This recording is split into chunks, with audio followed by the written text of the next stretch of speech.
Okay, it's 3 o'clock, so I think we'll go ahead and start. Looks like member Mickey's not here, so I will just take the lead on the agenda. I'm going to do roll call first. Member alternate Murphy. Here. Member alternate O'Connor. Present. Member Schwartz. Here. And Member Sue is here, and Member Mickey is absent. And with that, would Member Schwartz let us know why you're participating virtually? Thank you, Madam Clerk. I am participating virtually as I have COVID, and so I am isolating in my home so as not to bring that to the meeting for the rest of you. And she qualified for using the AB 2449 provision of the Brown Act to use that. And I presume you don't have any other adults over the age of 18 in the room with you? I do not. Thank you. Okay. And then Member Murphy, would you like to read the land acknowledgement statement, please? Sure. The City of Albany recognizes that we occupy the land originally protected by the Confederated Villages of Liaison. We acknowledge the genocide that took place on these lands and must make strides to repay the moral debt that is owed to this indigenous people, specifically the Ohlone tribe.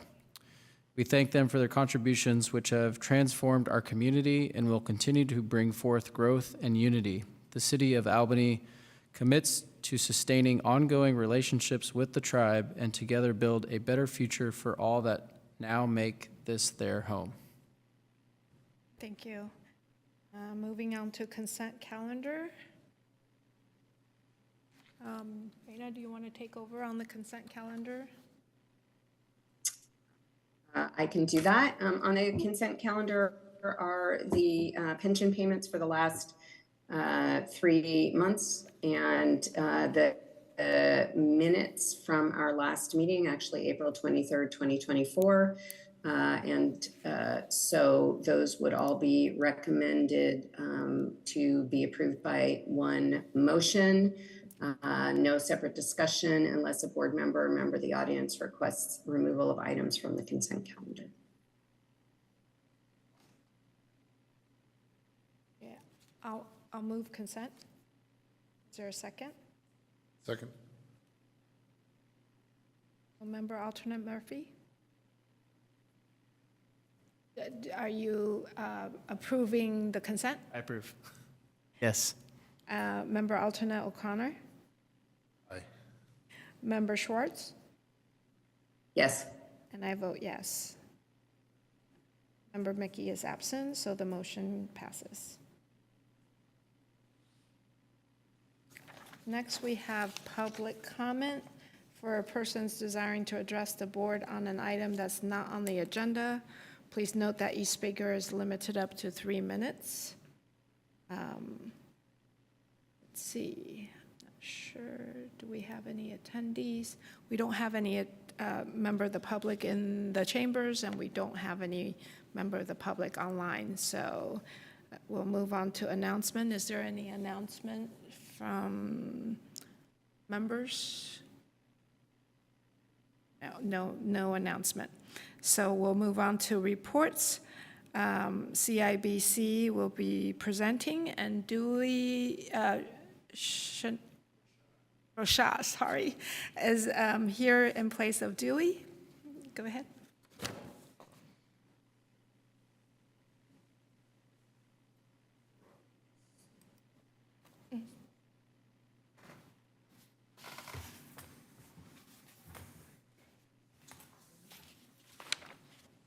Good afternoon, Council. So today I'm presenting on behalf of CIBC's IMA for the City of Albany, Police and Fire Pension Fund, on behalf of Dewey 2. This presentation is on the July 30th, 2024 date valuation. Next slide. So there are 4 items. I'm really going to be discussing at a high level the portfolio review and the economic and investment overview.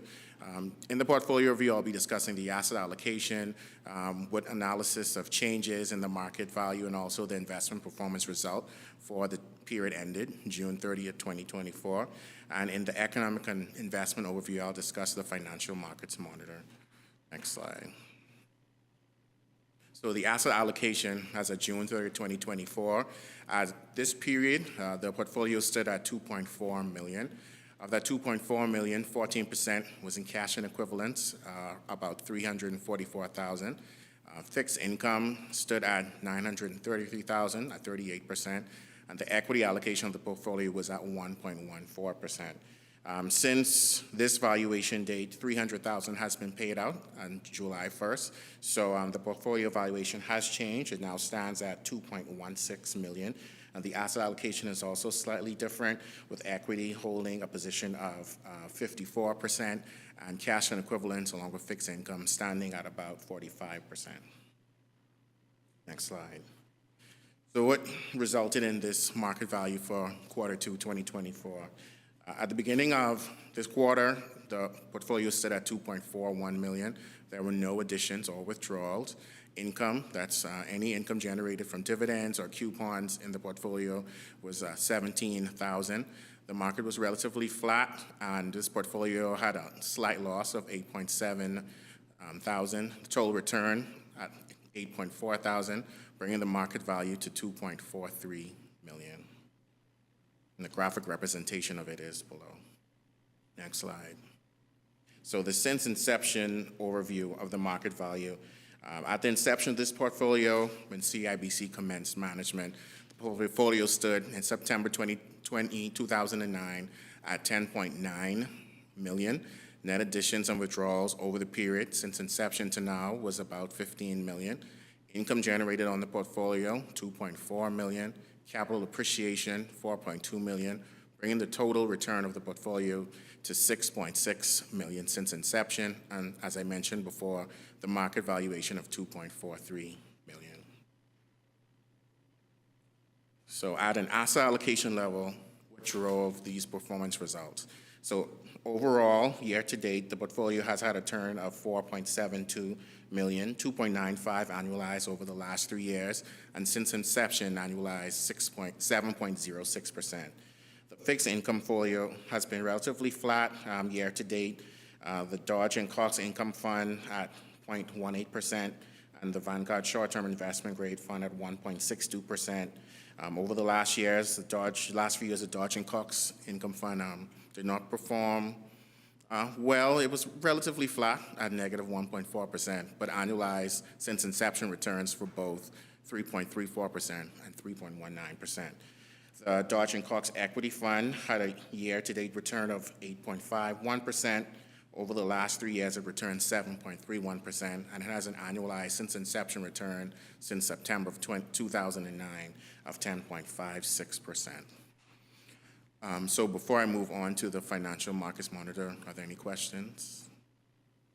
Okay, so I'll just try to speak from the financial markets monitor. It's about 2 slides down.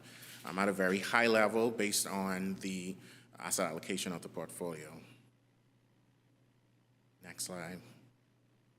So as of March 31st, 2024, overall, the stock market performed really well. There was a lot of momentum from 2023, where we saw the equity portfolio in the high 20s. This year, even as at July, the equity portfolio for the U.S. is at 15.3%. Diversified international and emerging markets are slowly gaining momentum at 5.5% and 7.5%. As of the March 31st date, they're at 5.8 and 2.4%. Bond yields rose with the expectation that the Fed would significantly cut rates for the year, but that has not materialized as anticipated, and investors actually downgraded their anticipation of how many cuts from 3 to 2, with the Fed anticipating a cut of 1 with 25 basis points for each one. And commodities, even though not included in the portfolio, were relatively mixed, but oil and gold performed really well. Next slide. So the economy did relatively well for the U.S. I have here that we expect slowdown, but actually we're seeing signs of slowdown already. And that's, of course, not good for growth, but good for inflation, because we're going to see some moderation in the economy and also some improvement in the bond market. We expect that inflation will go down. We have here in fits and starts, so it will not be a continuous downtrend. It will take some time, but it will hopefully go down to the 2% target that the Fed has anticipated. As I would have mentioned before, investors had initially priced into the market 3 cuts at 25 bips each. That has since been downgraded to 2, and the Fed actually has 1 cut in planned at 25 bips for the year. And the bond market also ran hot. Everyone anticipated that there would be significant cuts this year. There hasn't been any to date, but there is planned by the Fed, the FOMC, 1 cut. So there's been some moderation in the bond market, and I think there to be some adjustment to expectations in terms of the prices. From the perspective of the equity market ran hot itself.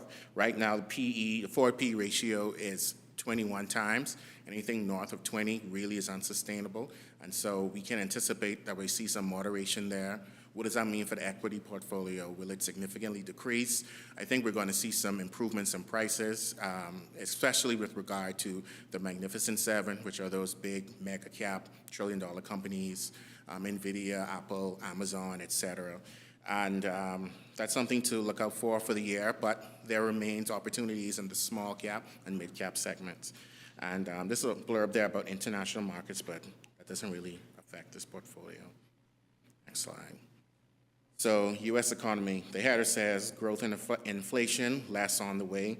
We do see a downtrend in inflation, and what we've seen from the Fed and also from notifications is that there's a good sign that inflation is on the downtrend. There is some bit of a conflict between manufacturing and services. Services still remain sticky. It's not on the downtrend as significantly as manufacturing, even though manufacturing has now been actually on the uptrend, but it remains at a certain high level.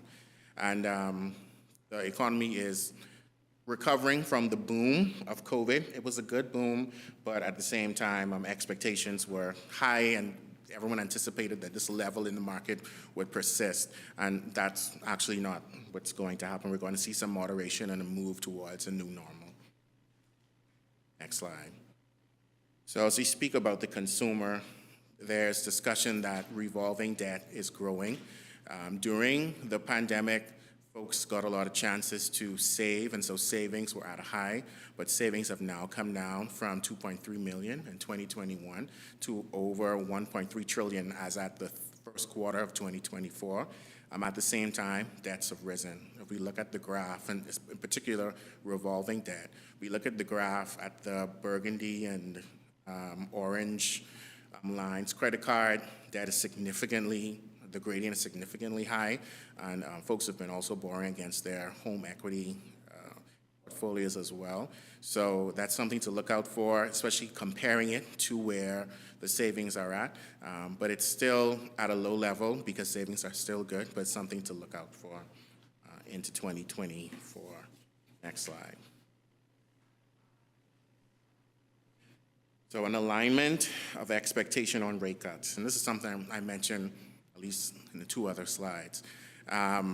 Right now, even as at the time this was written, the Fed had anticipated 1 cut at 25 bips, whereas the market anticipated 1.5% in cuts, and that's 3. That's now been downgraded to 2. And that's something to look out for. Investor expectations have to moderate and stand in line or converge with that which the Fed is presenting, and this graph just shows that convergence. So this is something to look out for. I think even into the 3rd quarter of 2024, we see some divergence already. So we'll continue to look out for that and see how that affects the bond portfolio. Credit markets. I think we can just skip over this. It doesn't really affect this portfolio per se. And U.S. equities, just reiterating again the PE changes. If we look at the graph on the next slide, if we look at the graph for the U.S., the PE change, price per earnings change for the U.S. it stands at 20% on the next slide. It stands at 20%. Anything over 20 really is troublesome. So that's something to look out for. And what drove this 20%? Citibank has what they call a euphoria index called the Citi Lekovich Euphoria Index. Investors were really over-optimistic, and so it moved the market into the realm of euphoria. Everyone thinks that everything is going to go exceptionally well, but that's not sustainable in the long term. So that's something to look out for because it's going to be corrected. It will affect the market, and ultimately it may affect the portfolio. So the business is looking out for that. You can move on to the next slide. Again, more information on U.S. equities and how this compares to the bond market. Historically, and for the most part, there's a common thought that equities perform well compared to bonds. Bonds are seen as low risk. And this graph here, which is called the Fed model, one represents the raw data, the other, the difference between both. This shows that there is some divergence in that as at the second quarter in 2024, there are actually opportunities in the bond market that exceed that of the stock market. So that's something to look out for, especially from a risk-adjusted basis. Next slide. Next slide. You can go to the last slide for me here. And this is just an overview of the portfolio strategy of the business. Global equities, U.S. equities continue to remain strong. There are some headwinds in international and emerging market equities because of slow growth in Europe and also in China. The fixed income segment of the portfolio is something to look out for with the expectation of Fed rate cuts being much higher than what it may actually be. But once it comes down, the way it operates, as rates decrease, the bond portfolio increases. So it will come down, it's just the rate. What is it going to look like? And we don't want to make sure we're too optimistic on that. And then for real assets and alternatives, there are opportunities there. Energy has been performing well, clean energy, not so much. So we see some opportunities there. Real estate, there's still some office vacancy that needs to be moderated, but that may present an opportunity if the real estate market does revamp or return, an opportunity that we should just look at it and make sure that we're able to get into that segment if possible. And then alternatives, that's something you could look at, but it doesn't really affect this portfolio. And that's the end of my presentation, unless there are any questions. All right, you're welcome.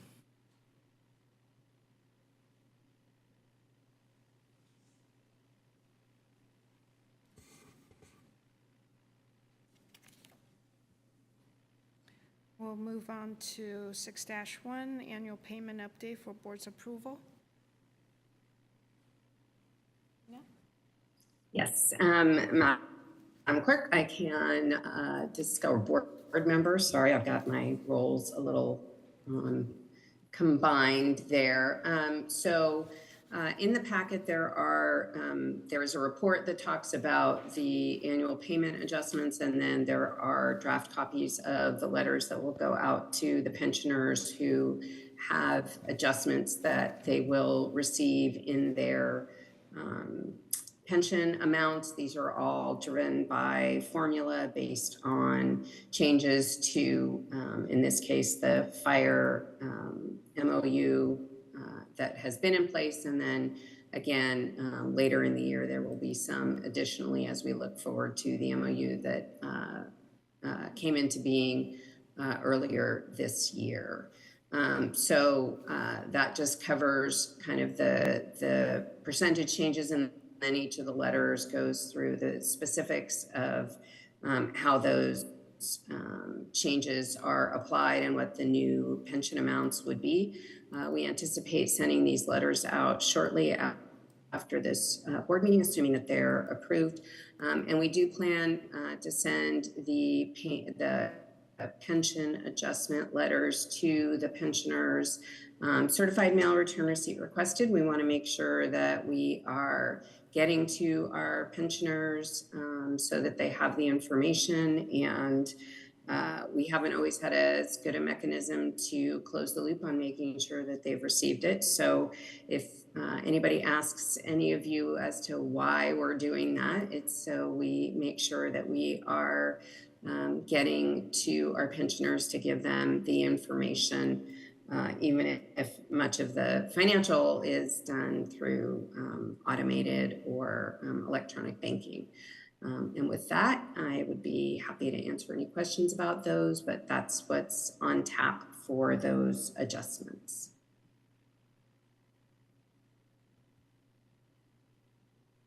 Any questions? It's just the three of us. And if you don't have any questions, I would entertain a motion for approval of the draft letters to go out to the pensioners.